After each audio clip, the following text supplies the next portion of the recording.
नमस्ते।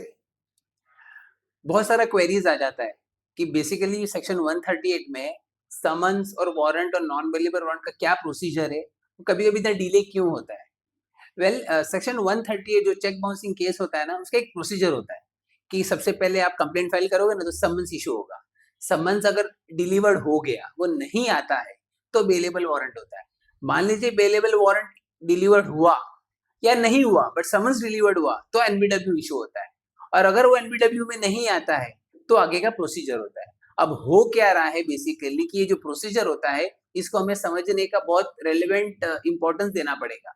जब आप समन्स इश्यू करते हैं, हम उसी एड्रेस पे इश्यू करते हैं जिस एड्रेस पे डेफिनेटली आपने लीगल नोटिस भेजा हो। अब मान लीजिए अगर आपका लीगल नोटिस डिलीवर्ड नहीं हुआ है, एड्रेस वही है, अगर समन्स भी डिलीवर्ड नहीं होता है, तो हो क्या रहा है कि जब तक आपका समन्स डिलीवर्ड नहीं होगा, बहुत सारे कोर्ट्स विद ड्यू रिस्पेक्ट वो वारंट इश्यू नहीं कर रहे हैं, बेलेबल वारंट। अब हो क्या जाता है कि जब तक आपका समन्स डिलीवर्ड नहीं होगा, बेलेबल वारंट हो नहीं रहा है।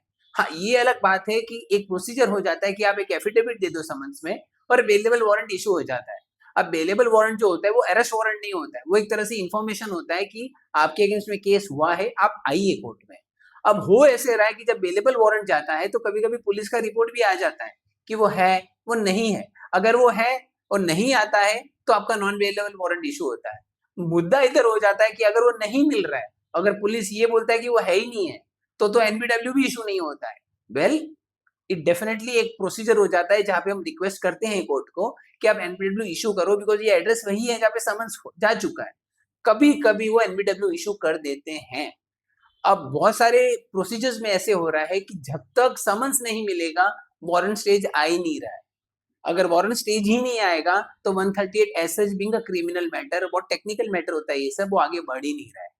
इसी के लिए बहुत सारे मैटर ये तीनों स्टेज पे ही स्टक हो जाते हैं।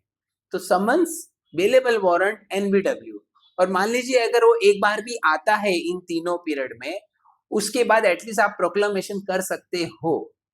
जब तक ये तीनों नहीं होगा, आपका मैटर आगे बढ़ने वाला नहीं। हम क्या कर सकते हैं, अगर मान लीजिए आपको पता है कि वो कहाँ है, आप डेफ़िनेटली हम हेल्प कर सकते हैं, यहाँ पे हम पुलिस को इन्फॉर्म कर सकते हैं कि वो इधर है, आप जाके उसको पकड़िए। बट ये हो गया लोकल स्टेट की बात, जहाँ पे आप लोकल हो। बट हमें प्रोसीजर वहाँ पे आ जाता है कि मान लीजिए अगर कोई आउट ऑफ द स्टेट है, आप क्या करोगे? डेफ़िनेटली आपको लोकल पुलिस का हेल्प लगेगा। अब यहाँ पे हमने जो देखा है कि बहुत सारा यूनिफ़ॉर्म प्रोसीजर्स में वो अटक जाता है। होता ऐसा है कि लोकल जो मान लीजिए अक्यूज़्ड अगर आउट ऑफ महाराष्ट्र है, वो बोलते हैं कि नहीं आप हमको हमारे नाम पे वारंट दीजिए। पुलिस स्टेशन बोलता है कि हमारे नाम पे आप हमको वारंट दीजिए तो हम एग्ज़ीक्यूट करेंगे। ये जो यूनिफ़ॉर्मिटी नहीं है जो प्रोसीजर्स में, इसी की वजह से सेक्शन 138 का जो प्रोसीजर है ना वो बहुत टेक्निकल लेग डाउन हो जाता है। इसी के लिए बहुत सारा ये जो आपके कंसर्न्स होते हैं ना कि 138 लेट क्यों हो रहा है, अगर लेट होने का कोई कारण है तो वो यही है, summons, bailable warrant, non bailable warrant. अब इस चीज़ को हम कैसे कर सकते हैं डेफिनिटली डिपेंड्स कोर्ट के ऊपर है।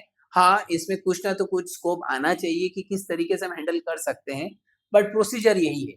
डिलीवर्ड होना बहुत इम्पोर्टेंट हो गया है, एनबीडब्ल्यू तो बहुत दूर की बात है। अगर डिलीवर्ड नहीं होगा तो आपका तो बेलेबल वैसे ही इश्यू नहीं हो रहा है। मेरा ये आज का ये वीडियो बनाने का एक ही पॉइंट था कि आप समझो प्रोसीजर क्या है और अगर आपको इसमें कोई क्वेरी है definitely you can reach out to me. Thank you, advocate Lalit Jain.